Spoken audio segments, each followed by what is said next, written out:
لک پشت فرنگی.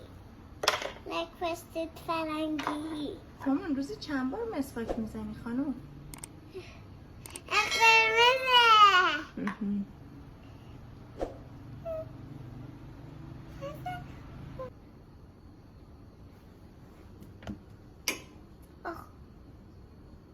اوه همین دندون مالین اینجا.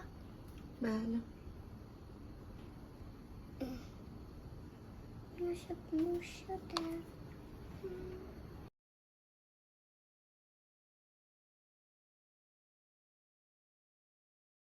اینجا خمیر دندونه برای بچه.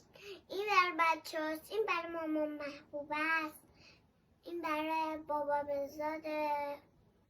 این برای گندم. این برای مامان محبوبه. این برای بابا بزاد. خلاصه این دونا میزنیم. این بدمزه است. اینم بدمزه است. اینم بدمزه است.